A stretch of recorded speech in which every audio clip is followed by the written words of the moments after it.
Jesus Christ, the living cornerstone, crucified and risen to redeem us.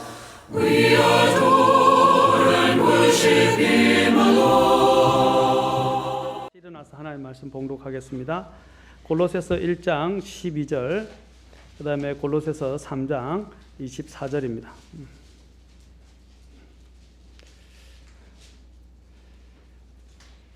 자, 다 찾으셨으면 우리 함께 봉독하겠습니다. 1장 12절부터 자, 시작. 우리를 빛 가운데서 성도들의 상속 유업에 참여하는 자가 되기에 합당하게 하신 아버지께 감사되기를 원하였노라. 3장 24절입니다.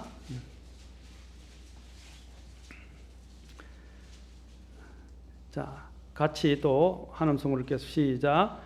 너희가 상속 유업의 보상을 주에게서 받을 줄 아나니 너희는 주 그리스도를 섬기느니라. 아멘. 기도하겠습니다. 하나님, 오늘도 이 시간 주님을 사랑하여 이 자리에 있는 우리 성도들을 아끼시고 하나님께서 꼭 필요한 대로 또 하늘의 그 원리와 또한 보상에 대해서 또 배울 수 있고 또 이 보상을 위해서 달려가는 그런 주님의 신실한 일꾼이 되도록 도우시고 함께해 주옵소서. 주님, 성령께서 이 시간을 또한 친히 주관하시고 인도해 주시고 또 모든 영광을 받으시기를 원하며 예수님의 귀한 존함을 받들어 기도합니다. 아멘. 앉으시겠습니다. 자, 우리 그리스도인의 삶은 구원에만 머물러 있지 않습니다. 이제 우리가 바라보는 것은 하나님이 주시는 상입니다. 이 상은 영원한 것이고 또 이 상은 우리에게서 너무나 중요한 우리가 살아가는 그리스도인의 삶을 사는 데에 모티브를 제공하는 것이라고 할 수 있습니다. 어떤 사람들은 성령으로 시작했다가 육체로 완전해지려고 하는 사람도 있습니다. 우리는 끝까지 처음부터 믿음에서 믿음까지 하나님을 신뢰하면서 사는 것입니다. 그래서 믿음에서 믿음까지라는 우리 주님이 또한 우리에게 본을 주셔서 히브리서 12장에 보면 그분께서 믿음의 창시자여 완성자라고 했습니다. 우리도 성령 안에서 믿음으로 시작했다면 믿음으로 끝마쳐야 합니다. 그리고 육체로 완전해지려고 하는 생각은 버려야 합니다. 그러나 이제 우리가 은혜로 살지만 하나님께서 은혜로 또한 구원하셨지만 우리가 또 주님 앞에서 믿음에 따라서 또 하나님 앞에 주님을 섬긴 부분에 대해서 오늘 본문에도 보시면 우리가 하나님을 섬긴 부분에서 상속 유업의 보상이 있을 것이다 라고 우리에게 말씀하고 있습니다. 상속 유업의 보상. 자, 이 상속 유업의 보상에 대해서 또 히브리서 9장 15절에서도 영원한 상속 유업의 약속을 받게 하셨다라고 말씀하고 있습니다. 우리도 지난번에 우리가 살펴보았지만 베드로전서 1장 4절에서는 이 상속 유업이 결코 썩지 아니하고 더럽지 아니하며 사라지지 아니하고 하늘에 마련되어 있다라고 베드로전서 1장 4절에서 말씀하고 있습니다. 그리고 또한 이 상속 유업과 구원과 더불어서 이 모든 것들이 또한 하나님의 권능으로 우리가 구원에 이르고 또 구원 그 안에서 상속을 받도록 주님께서 우리를 보호하고 계신다고 말씀하고 있습니다. 이 모든 것들이 하나님의 은혜로 우리가 이렇게 철저히 보호되고 있다는 것은 얼마나 감사한지 모릅니다. 하나님이 주시는 이 상속 유업은 너무나도 확실하고 또 분명하기 때문에 어떤 부분에서도 이것을 철회할 수는 없습니다. 특히 이 상속 유업에 보정이 되시는 분이 누구시냐면 에베소서 1장 14절에 보면 바로 성령 하나님께서 우리를 위한 친히 이 상속 유업에 보정이 되신다는 것입니다. 누가 보정을 썼느냐 하는 문제는 상당히 중요합니다. 오늘날에도 마찬가지입니다. 이 보정을 성령 하나님께서 우리를 인치셔서 친히 우리를 위한 보정이 되어 주신다고 에베소서 1장 14절에서 말씀하십니다. 이 영께서는 값주고 사신 그 소유물이 구속을 받을 때까지 우리의 상속 유업의 보정이 되사 자, 그러므로 우리가 그분의 영광을 찬양하게 하시느니라 라고 말씀하고 있습니다. 오늘 읽었던 본문과 관련해서 또 시편 16편에서도 바로 우리의 상속 보정 중에 가장 큰 사람이 누구냐? 바로 주 하나님이라고 분명히 말하고 있습니다. 주께서는 나의 상속 유업과 나의 자네 몫이오니. 제가 전에도 말씀드렸죠. 항상 제가 쉽게 예화를 들어서 말씀드리는 것처럼 여러분이 자녀로서 아버지나 어머니가 올 때에 아버지가 더 중요합니까? 아버지가 나를 위해서 갖고 오는 선물이 더 중요합니까? 그 선물을 주실 수 있는 아버지가 더 소중하죠. 예? 아이들이 선물을 보고 선물에만 관심을 두게 되고 아버지의 가치를 잃어버린 경우가 많아요. 오늘도 우리가 그리스도인의 삶을 살면서 많은 사람들이 너무 지나친 이 선물에만 관심이 있는데, 상속 유업은 사실 우리가 그리스도 안에 있으면, 그리고 그리스도 안에서 섬기는 자에게 이 상속 유업을 주시는 것입니다. 아까 골로새 3장 24절에서 뭐랬어요? 너희가 상속 유업을 받게 될 것이지만 이 상속 유업을 받을 줄 아는데 이것이 어디? 너희가 그리스도를 섬기느니라. 이게 바로 핵심은 그리스도라는 사실입니다. 우리가 어떤 다른 목적, 많은 사람들은 예수님을 믿으면 죄 용서받고 영원한 생명을 얻고 또 하나님 주시는 보상도 얻게 되고 또 하나님이 주시는 많은 복들도 누리게 되고, 사람들이 물론 예수 그리스도를 통해서 오는 수많은 선물들, 또 수많은 보상들, 또 수많은 상속 유업들에 대해서 이야기를 하는데, 우리가 그 상속 유업을 사실 갖게 되는 것은 그리스도입니다.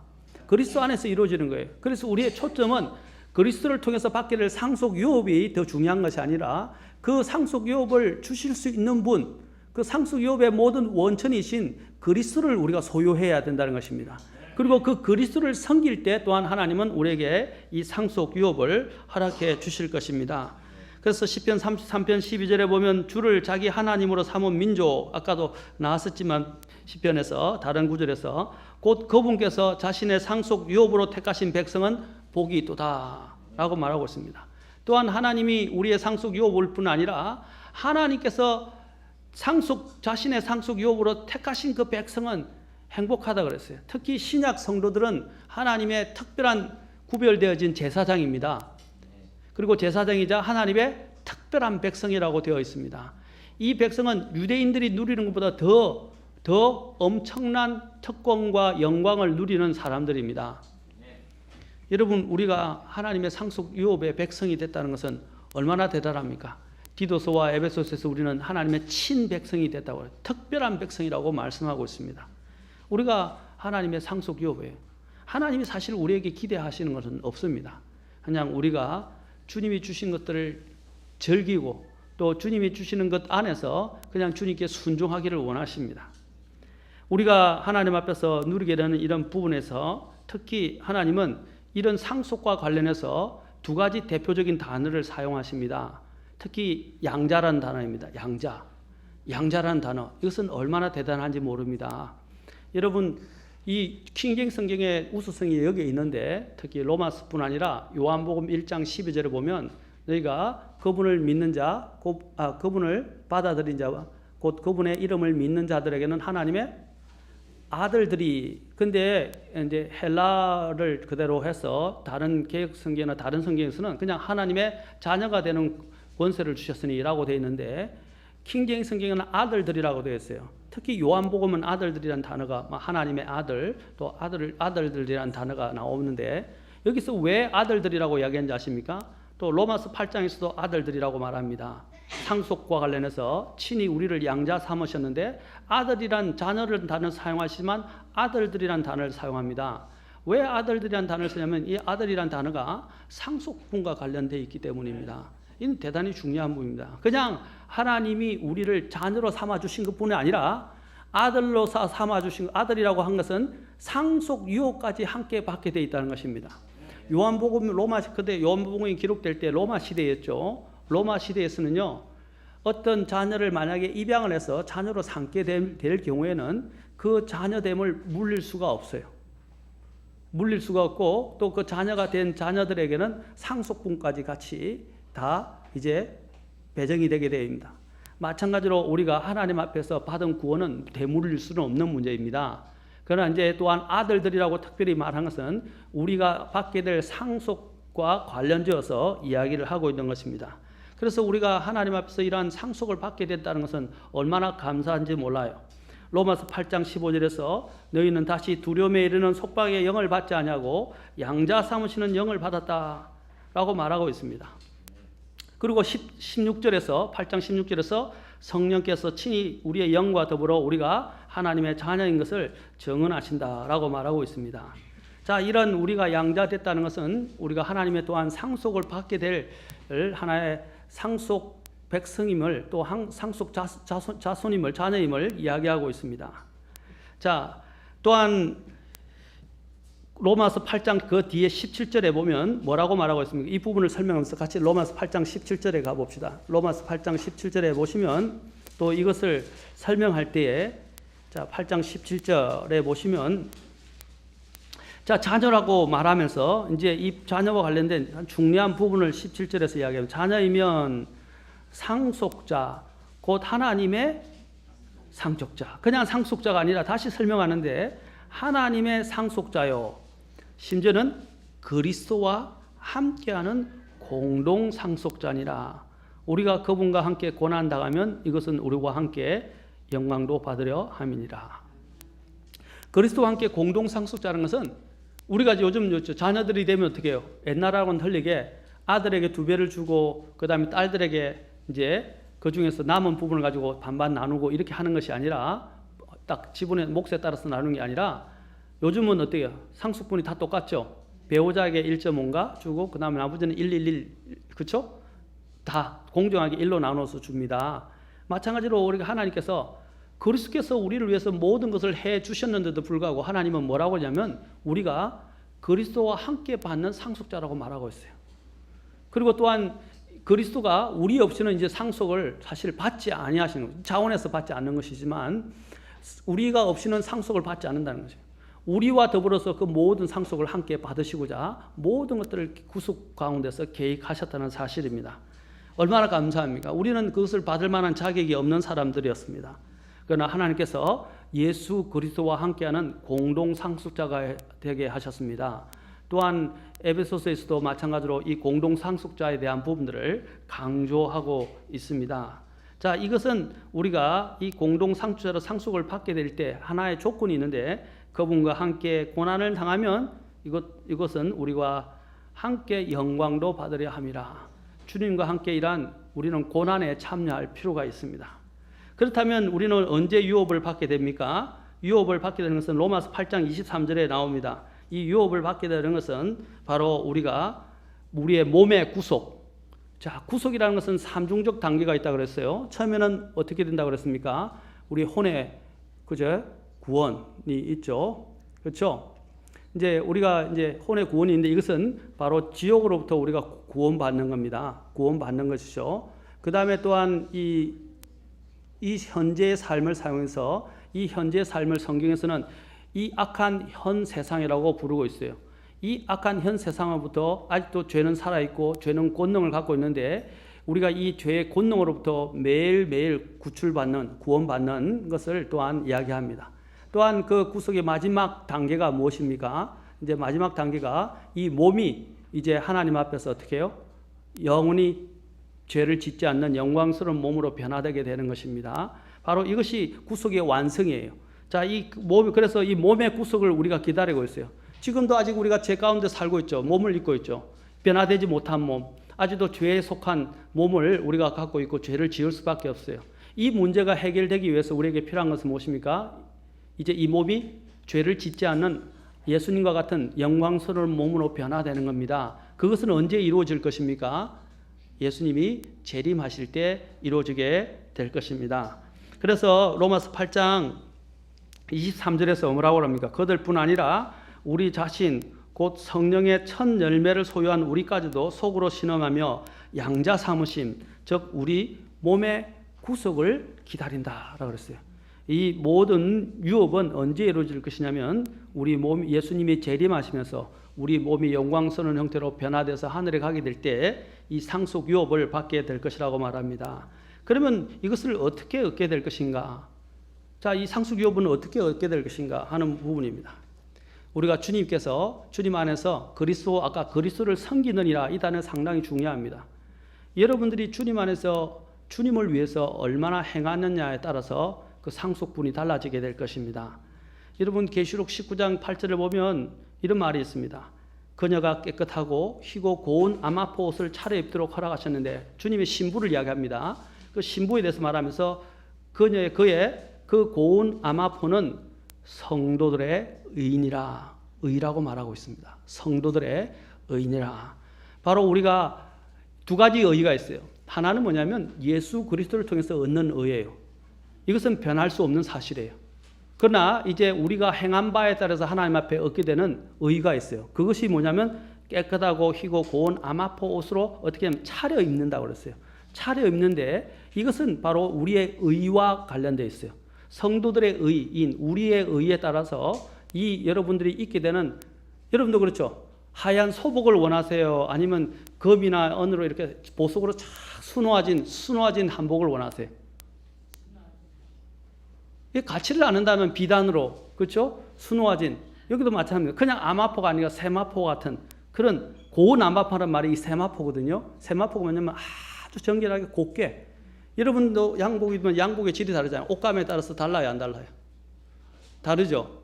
그냥 싸구려 옷감으로 만든 옷이 있는 방면 좋은 옷으로, 그렇죠? 만들어진 옷감, 비단과 같은 옷감으로 만들어진 것이 있는 것처럼 하나님께서도 우리 앞에 이제 준비하시는데, 그 옷을 준비하는데 그 옷은 바로 우리들의 의, 우리들의 성도들의 의라고 말하고 있습니다. 우리가 또한 이러한 상을 주님 안에서 행한 대로 받는 부분에 대해서는 오늘 읽었던, 오전에 우리가 살펴보았던 고린도후서 5장 10절에서도 나옵니다. 고린도후서 5장은 그리스도의 심판석에 대해서 말한다 그랬죠. 자, 고린도후서 5장 10절도 한번 가봅시다. 고린도후서 5장 10절.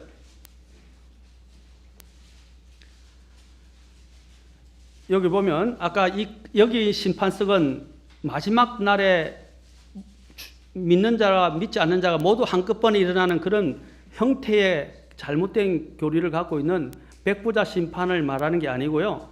여기 있는 그리스도의 심판석은 베마 심판석, 곧 구원받은 그리스도인들이 서게 되는 심판석입니다. 자, 고린도후서 5장 10절에 보면 이렇게 기록되어 있습니다. 우리가 반드시 다 그리스도의 심판석 앞에 나타나리니 이로써 각 사람이 좋은 것이든 나쁜 것이든 뭐라고 그랬어요? 자기가 행한 것에 따라 자기 몸 안에 이루어진 것을 받으리라. 자기가 행한 것에 따라, 아까 우리가 골로새서 3장 24절에서 뭐라고 그랬어요? 너희가 그리스도를 섬기고 있느니라. 상속유업을 받는데 너희가 그리스도를 섬기고 있느니라. 그것이 섬김과 관련되어 있다는 말입니다. 섬김은 뭐냐면 다시 말하면 우리의 믿음의 행위와 관련되어 있어요.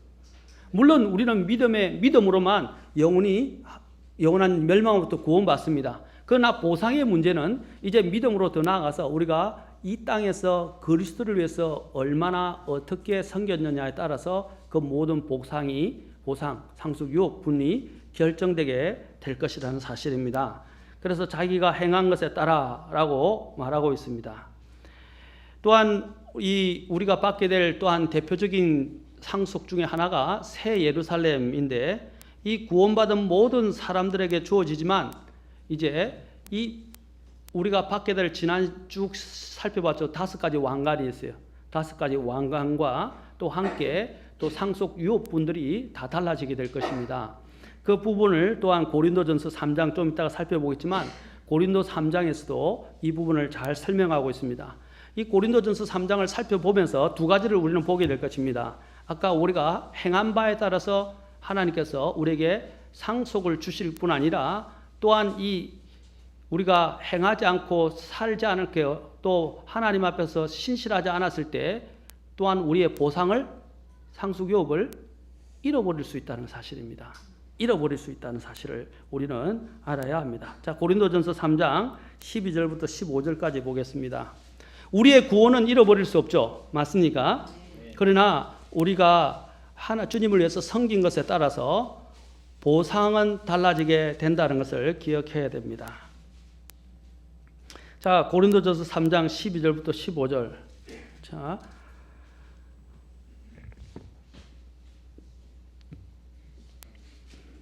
10절 먼저 보겠습니다.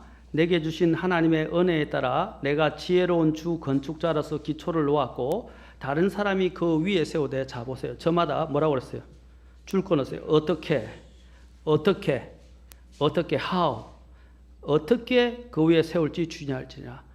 자, 우리가 이제 기초는 예수 그리스도입니다. 맞습니까? 그 예수 그리스도 위에 이제 우리가 세워야 하는데 보시세요. 방법에 대해서 이야기합니다. 어떻게 그 위에 세울지 주의하라 그럽니다. 자, 그 위에 세우는데 자, 11절 아무도 이미 놓은 기초 외에 능히 다른 기초를 놓을 수 없나니 이 기초는 예수 그리스도지라. 이 예수 그리스도 위에 어떻게 세워야 하느냐 하는 문제가 남습니다. 자, 12절 그런데 만일 어떤 사람이 이 기초 위에 금이나 은이나 보석이나 나무나 건초나 집을 세우면 각 사람의 일이 드러나리라. 그날이 그것을 밝히 드러내리니 이는 그것이 불에 의해 드러나고 그 불이 각 사람의 일이 어떤 종류인지 그것을 시험할 것이기 때문이라. 어떤 사람이 그 기초 위에 세운 일이 남아있으면 그는 보상을 얻고 어떤 사람의 일이 불타면 그는 보상의 손실을 당하리라. 그러나 그 자신은 구원을 받되 불에 의해 받는 것 같이 받으리라. 여러분 똑같은 돈을 주는데 우리 여기 건축하시는 형제님도 계신데 똑같은 돈을 주고 집을 짓는데 똑같은 터 위에 세우는데 어떤 사람은 설계를 또 이렇게 설계도를 가지고 만들기도 하고 어떤 사람은 다른 설계를 가지고 또 옵니다. 그렇죠? 근데 그것을 고른데 또 설계만 한 것이 중요하지 않아요. 설계를 해서 공사를 맡겼는데 어떤 사람은 그 설계도를 가지고 날린 공사를 해요. 어떤 사람들은 그 설계대로 정말로 손해를 자신들이 이익을 많이 안 보고 정말 알뜰하게 그 집을 지어줘요. 자, 똑같이 돈을 주고 똑같이 이 어떤 터 위에서 지어지는데 어떤 사람은 똑같은 형태로 지어지는데 날린 공사를 짓고 어떤 사람들은 더 정직하게 바르게 짓는다는 말입니다. 그게 어떻게 하라는 방법과 같은 거예요. 마찬가지로 우리도 주님이라는 기초 위에 우리가 이제 모든 것을 쌓아갑니다. 쌓아가는데 어떤 사람들은 자신을 유익을 위해서 또 자신의 이런 하나님이 기뻐하지 않는 방법으로 날린 공사를 하는 사람이 있고 날린 공사로 지어가는 사람이 있고 어떤 사람들은 하나님의 말씀에 따라 그 말씀하신 계획대로 설계도에 따라서 정확하게 그대로 지어가는 사람이 있어요. 자, 어떤 사람이 하나님이 인정하실까요? 우리가 말한 대로 분명히 후자라는 사실을 알 겁니다. 오늘 그 보상과 관련해서 하나님이 6가지를 통해서 이야기를 하고 있어요. 다음에 이제 이 6가지에 대해서 살펴볼 것입니다. 자, 여기 보면 6가지가 나오죠. 처음에 금, 그 다음에 은, 보석, 나무, 건초, 지푸라기라고 이야기하면 집이라고 말하고 있습니다. 그 각 사람의 일이 드러나는데 이제 여러분들이 만약에 불에 타지 않는 보석으로 집을 지었다 생각해 보세요. 그거는 남을까요? 안 남을까요? 불에 견디고 불순물로 날아가지만 그것은 남아있어요. 그런데 여러분이 만약에 나무나 지푸라기 같은 이런 것으로 만들었다면 어떻게 되겠어요? 그것은 다 불 가운데 있을 때 다 태워져 없어져 버릴 것입니다. 요즘 건물을 지을 때 지진 설계를 하죠. 지진을 견딜 수 있도록 내진을 생각해서 건물을 짓습니다. 부실하게 짓고 내진을 설계를 하지 않으면 조금만 흔들려도 다 무너집니다. 그러나 내진 설계가 잘 그게 따라서 만들어진 것은 웬만한 지진에 대해서도 무너지지 않도록 되어 있죠. 마찬가지입니다. 우리가 그리스도 앞에 서게 될 때 우리가 하나님 앞에 어떻게 아까 강조했죠. 어떻게 했느냐에 따라서 나중에 주님의 불을 통과하게 될 것인데 그 불 속에서 그것이 남아있는 나의 일들이라면 그것은 영원히 남게 되고 그것이 보상으로 결정될 것이지만 여러분들이 만약에 그것들이 자기를 위해 살고 주님을 위해서 살지 않았다면 아까 그리스도를 섬긴다고 그랬는데 그리스도를 섬기지 않고 자기를 위해서 살았다면 그 모든 것들은 다 불타서 다 없어져 버릴 것입니다. 그 다음에 어떻게 돼요? 아까 얘기했지만 손실을 당한다고 그래서 손실은 뭡니까? 여기서 지옥에 간다는 말이 아니에요. 지옥에 간다는 말이 아니라는 것입니다. 지옥에서 면함을 받고 구원은 받지만 그가 하나님 앞에 받을 보상 자체가 다 사라져 버리는 것입니다. 그래서 우리가 이 땅을 살 때 그냥 대충 살면 안 돼요. 대충 살면 안 됩니다. 우리가 남은 이 70년의 인생은 긴 세월이 아닙니다. 사실 길다면 길지만 짧아요. 저도 돌아볼 때 이전에 초등학교 있었을 때 옛날에는 빨리 크면 좋겠다. 어른들이 하는 것까지 좀 내가 할 수 있으면 좋겠다. 너무 제한이 많다. 미성년자를 못하게 하는 게 너무 많다. 빨리 어른이 되면 좋겠다 그랬어요. 근데 지금 지나보니까 벌써 50대를 넘었어요. 지나보니까 인생이 어떻게 지나가는지 모르겠어요. 그냥 꿈처럼 지나가 버렸어요. 실감이 안 나요. 제 마음은 청춘인데 죄송하지만 제 마음은 청춘인데 실제적인 이 삶은 이제 나이가 훨씬 중년을 넘어서게 되었었어요. 넘어서니까 이제 마음이 한편으로는 씁쓸하기도 하고요. 공허하기도 하고 또 지난 과거를 돌아보니까 잘못한 게 너무 많아요. 후회스러운 것도 많아요.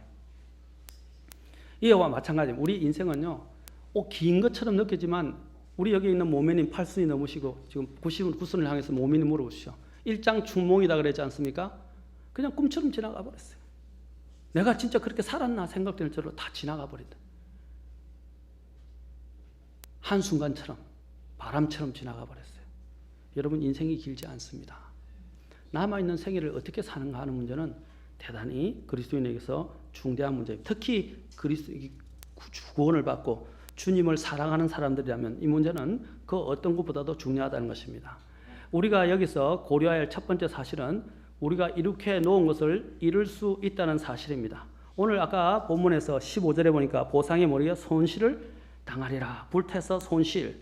손실이라는 뜻이 무엇입니까? 손실이라는 것은 그 사람이 소유하고 있던 바를 잃어버린다는 것입니다. 잃어버린다고. 성경은 우리가 보상을 잃을 수 있다고 분명히 이야기합니다. 보상을 잃어버린다고. 자, 요한일서 8절과 요한계시록 3장 11절을 한번 우리 보도록 합시다. 자, 요한일서 8절.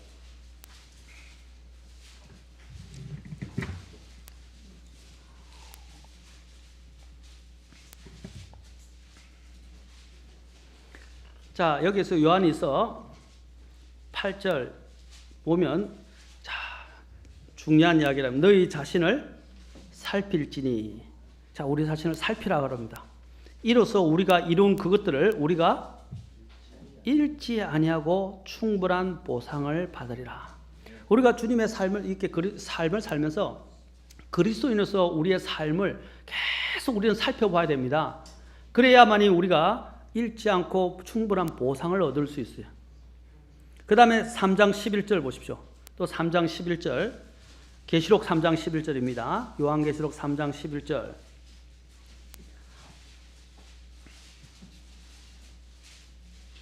자, 여기 보면 보라, 내가 속히 오리니 주님이 재림과 관련해서 말씀하시면서 주님이 이렇게 말씀하십니다.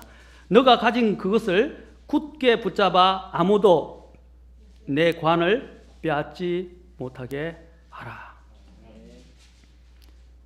내가 가진 것을 붙들어야지. 이거 아니면 잃어버릴 뿐 아니라 누가 빼앗아가려 한다 이 말입니다.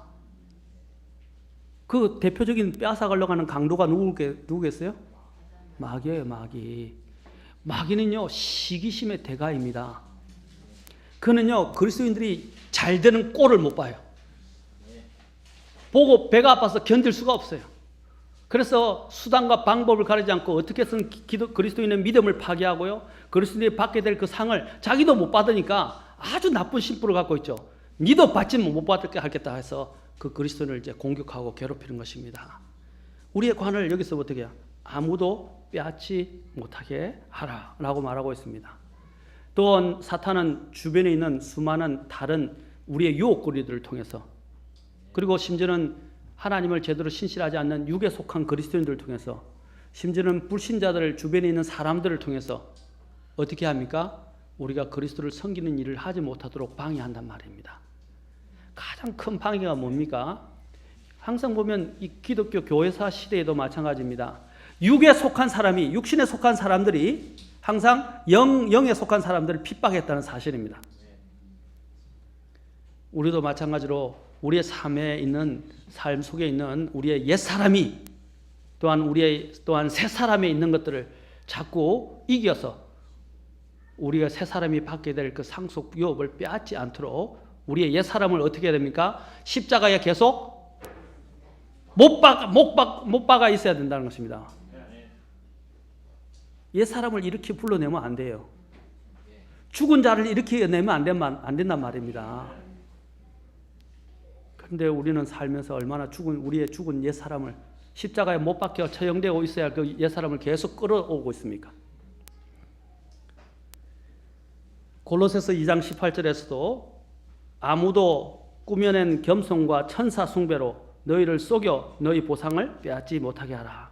여기 보면 이 거짓된 경배와 거짓된 종교를 통해서 우리의 마음에 하나님이 기뻐하시지 다른 교리를 집어넣고 또 하나님을 바르게 섬기지 못하게 만들 수 있다는 사실입니다. 그래서 주님께서 항상 뭐라고 하셨어요? 항상 진리의 말씀을 올바로 나누어 너희가 그래서 하나님 앞에 부끄럽지 않은 일꾼을 인정받도록 어떻게 하라고 했어요? 성경을 공부하라 그랬어요. 오늘 우리 어린아이들이 제가 지난주 2주에 설교했던 내용을 가지고 암송을 참 잘하셨어요. 참 잘했는데 우리 아이들이 우리가 이제는 영적 갓난아기에 머물러 있어서는 안 돼요. 이제는 장성한 분량에 나가야 되고 장성한 자가 되어서 어떻게 됩니까? 감각들을 단련하여서 이제 선과 악을 분별할 줄 아는 나이가 된단 말입니다. 계속 기초 원리에만 매달려 있는 사람들이 죄짓고 회개하고 기초 원리만 매달려 있어요. 그러다 보니까 이 세상에 수많은 떠돌아다니는 교리에 이리저리 밀려다니면서 요동치고 있는 그런 불완전한 삶을 사는 사람들이 많아요. 그 얼마나 위험하니. 그런 사람들이 어떻게 해요? 자신이 잘했다가 또 자칫 잘못돼서 분별이 없어서 잘못된 것에 빠지게 되면 그만큼 그의 보상을 잃어버리는 것입니다. 오늘 여기서 말하잖아요. 꾸며낸 겸손과 천사 숭배로 너희를 속여서 제가 왜 강조하는지 아세요? 이 속임수가 있다는 것이죠. 그 잘못된 교리에 우리가 속아 넘어가서는 안 돼요. 그걸 알게 하는 게 뭐냐면 장성한 분량의 장성한 자가 되어서 성과 악을 분별할 수 있는 사람이 되어야 됩니다. 이 아까 전에도 말씀드렸죠. 저번 주 제가 설교 2주간에 멜기세덱이 왜 중요한지에 대해서 설명했습니다. 이 멜기세덱은 그리스도를 나타내고 그리스도가 누구이신지를 보여준단 말입니다. 여기 있던 이 그리스도가 누구인지를 제대로 발견하지 못한 사람들은 어떻게 합니까? 세상의 삶의 어려움과 유혹이 오게 되면 자꾸 그쪽으로 다시 휩쓸려 빠져들어간다는 거예요. 그러나 이제 사도 바울이 뭘 이야기합니까? 히브리서에서 너희가 멜기세덱 그 계통을 따라서 온 예수 그리스도를 제대로 알았더라면, 예수 그리스도의 탁월성을 정말로 알았더라면 너희가 어떻게 해요? 그것에 휩쓸려서 믿음에서 떠나가지 않았을 것이라는 것입니다. 그러면 어떻게 해요? 보상을 그들이 굳건하게 지킬 수 있다는 것입니다. 그런데 이 히브리 그리스도인들은 시간이 많이 지났음에도 불구하고 오히려 교사가 되어야 하는데 계속 가르침을 받아야 할 어린아이에 머물러 있었던 것이에요. 오늘날도 그리스도인들 중에서도 기초 원리에만 머물러 있고 선과 악을 분별하지 못하는 장성한 분량에 이르지 못해서 계속 하나님 앞에서 받게 될 그 보상을 받지 못하는 사람들이 있다는 사실입니다. 우리의 자세는 어떻게 됩니까? 사도 바울은 이제 빌립보스로 가서 봅시다. 자신은 그리스도를 얻기 위해서 모든 것을 손실로 여겼고 또 손실을 겪었다고 고백합니다. 빌립보스 3장 8절에서. 그리스도를 얻기 위해서 모든 것을 손실로 여겼다고 그랬어요. 그러면 무엇을 얻게 됩니까? 하나님 앞에서 칭찬과 존귀와 영광뿐 아니라 보상 속 유업을 많이 누리게 될 것이, 보상을 받게 될 것입니다. 육신적인 그리스도인들은 세상을 얻기 위해서 그리스도를 손실로 여기고 그리스도를 떠나서 세상과 타협하고 또 세상 속에 섞여 사는 사람들이 있습니다. 그런 사람들은 그리스도의 심판 속에서 아까 얘기했던 자신이 이룩해 놓은 모든 것들을 어떻게 해요? 다 불타 없어져 버릴 것입니다. 그러면 그는 천국에 갔는데 부끄러운 구원을 받게 돼요. 아까도 그랬죠. 구원을 받되 불에 의해서 받는 것과 같으리라. 그리고 또 앞에서 뭐라고 그랬습니까? 부끄러운 구원이라고 말합니다. 부끄러운 구원. 부끄러움을 당하게 된다는 것입니다.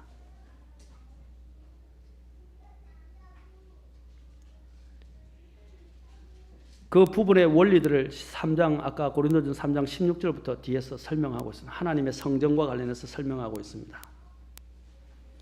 우리 그리스도인들이 천국에 가면서 부끄러운 구원을 받게 될 때 가장 불행한 모습이 될 것입니다. 물론 천국을 소유하고 천국에 간다는 것은 좋은 일이에요. 그러나 그 천국에 이르렀을 때 그는 부끄러운 모습으로 주님 앞에 서게 될 것입니다. 그래서 빌립보서 2장 12절에서 아까 빌립보서 들어가라는데 빌립보서 2장 12절 같이 읽어보겠습니다. 빌립보서 2장 12절. 오늘 오전에 설교했던 부분과 좀 비슷한 부분이 여기도 나옵니다. 이제 빌립보서 2장 12절. 자, 같이 읽겠습니다. 자, 빌립보서 2장 12절 시작. 그러므로 나의 사랑하는 자들아, 너희가 항상 순종한 것 같이 내가 있을 때뿐만 아니라 지금 내가 없을 때여도 더욱더 순종하여 두려움과 떨림으로 너희 자신의 구원을 위하여 드러내라. 자, 여기서 뭐라고 했어요? 더욱더 순종하여 두려움과 떨림으로 너희 자신의 구원을 어떻게 하라고 그랬어요? 워크아웃. 우리가 워크아웃이라고 말하죠. 그것들이 개선되어져서 이것들이 더 확실하게 그것이 나타나야 됩니다. 요즘 법정 관리에 들어가는 기업들이 많죠.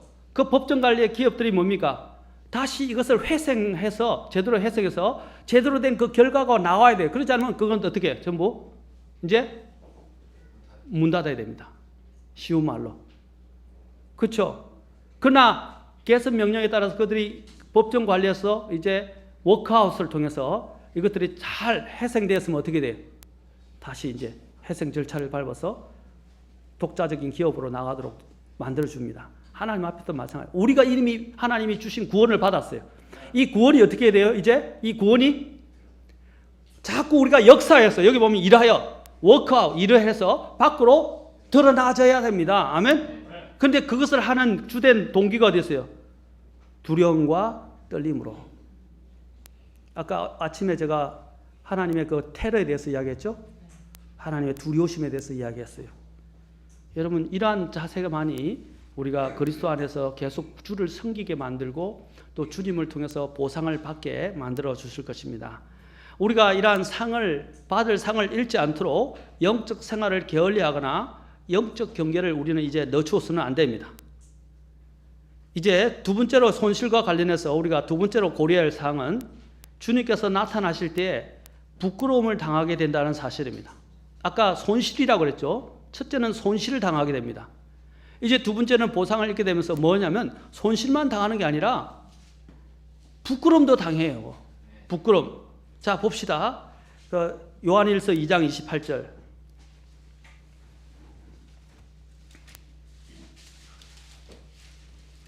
자, 요한일서 2장 28절 봅시다.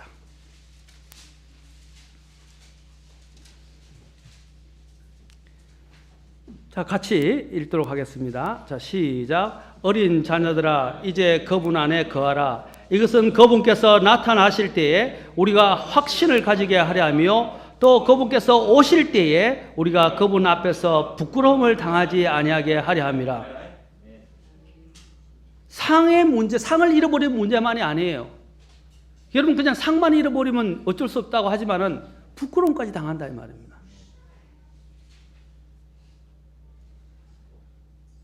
또한 요한계시록 3장 18절로 가봅시다.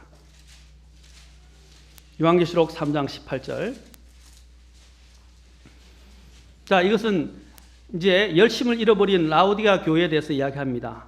자, 3장 18절에 보세요. 자, 내가 너에게 권고하노니 너는 내게서 불로 정죄할 금을 사서 부여한 자가 되고 또 흰옷을 사서 입어 내 벌거벗은 수치를 드러내지 말며 내 눈에 안약을 발라 볼지니라. 보십시오. 벌거벗은 수치를 드러낸다 라고 말하고 있습니다. 벌거벗은 수치. 한 구절만 더 보겠습니다. 요한계시록 16장 15절입니다. 요한계시록 16장 15절. 물론 이것은 이제 환란 시대에 있는 성도들을 이야기하지만 아까 우리가 살펴봤던 서신서에도 동일한 맥락에서 이야기를 하고 있어요. 16장 15절. 자, 16장 15절 같이 읽겠습니다. 시작. 보라, 내가 도둑같이 오나니 깨어있어 자기 옷을 지키고 벌거벗고 다니지 아니하여 그들에게 자기 수치를 보이지 아니하는 자는 복이 있도다. 아까 요한 서신에서 이서에서 뭐라고 그랬어요? 우리가 자기의 수치를 드러내는 일에 대해서 봤죠. 요한일서 2장 28절에서. 보십시오. 여기에서 부끄러움을 당하지 않기를 얼마나 이야기하고 있습니까? 자기 수치를 벌거벗고 다니지 아니하여 그들에게 자기 수치를 보이지 아니하는 자는 복이 있도다. 여러분들은 천국에 들어갔는데 아까 성도들의 세마포가 성도들의 어라 그랬죠. 그렇죠? 아까도 제가 이야기했지만 소복을 입는 것보다 여러분이 비단으로 된 옷을 입기를 원할 것입니다. 마찬가지로. 그런데 어떤 사람은요, 아마 수치가 부끄러운 모습이 드러나게 될 것 같아요. 어떤 식으로 드러날지 저는 모르겠어요. 근데 성경에는 마치 벌거벗은 것처럼 보통 소복을 입으면 안에가 다 비치죠. 그렇죠? 그런 부끄러움, 원래 이 벌거벗음이라는 것은 죄로 인해서 온 것입니다. 불순종으로 인해서 온 것이에요. 이러한 모습들이 주님 앞에서 드러나게 될 것이라고 말하고 있습니다. 주님은 모든 걸 꿰뚫어 보시는 분이십니다. 모든 걸 꿰뚫어 보신단 말입니다. 그래서 우리는 우리가 선이든 악이든 간에 우리가 행한 것들대로 몸 안에서 받게 될 것이고, 우리가 보상을 잃어버리지 않고 주님 앞에 부끄러움을 당하지 않도록, 손실을 당하지 않도록 우리가 신실하게 주님 오실 때까지 주님을 섬기는 것은 얼마나 중요한지 모릅니다. 자, 골로새서 3장 24절 25절. 자, 골로새서 3장 아까 읽었던 본문으로 다시 들어갑시다. 3장 24절 25절. 이제 거의 다 됐습니다. 3장 24절 25절.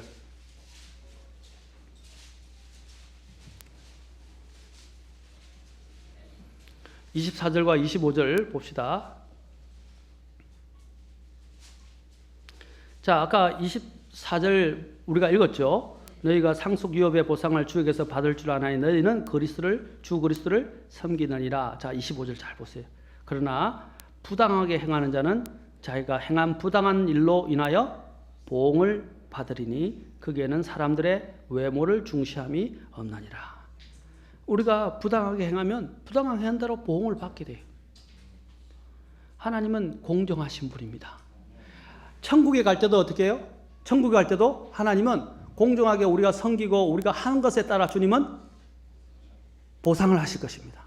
여러분 나중에 믿지 않는 자들조차도 백보자 심판에 서게 될 것인데, 그 백보자 심판에 서서 이제 믿지 않는 자들이 그곳에 서서 두려운 심판을 받게 됩니다. 그리고 그들이 어떻게 다 지옥의 불호수에 던져지게 돼요. 자, 그들이 불호수에 던져지는데 그들도 어떻게 합니까? 그들의 행위들을 기록한 책에 따라 심판을 받을 것이라고 되어 있어요. 여러분 지옥도요 등급이 있습니다. 등급이 있어요. 제가 이제 금요일날 성경 공부도 잠깐 언급했지만은 하나님 공적에 대해서 중국에서도 이야기했어요. 어떤 분이 묻더라고요. 그래서 제가 설명을 했어요. 그래서 제가 이번 금요일에도 성경 공부하면서 자매들한테 어떤 분이 질문해서 이야기했어요. 여러분들이 화상을 당하는데 1도 화상을 받기를 원하십니까? 3도 화상을 받기를 원하십니까? 1도가 낫겠죠? 이 화상하면 고통이 엄청납니다. 자, 그렇게 하면 여러분들이 몸에 피부로 느낄 거예요. 아, 지옥에 다 똑같이 지옥에 가는 거는 마찬가지 아니야. 아, 지옥에 가더라도 덜 뜨거운 데 가야 될 거 아닙니까? 그렇죠? 성경은 말하고 있어요. 행위에 따라서 그들이 불호수에 심판을 받아서 불호수에 던져내요.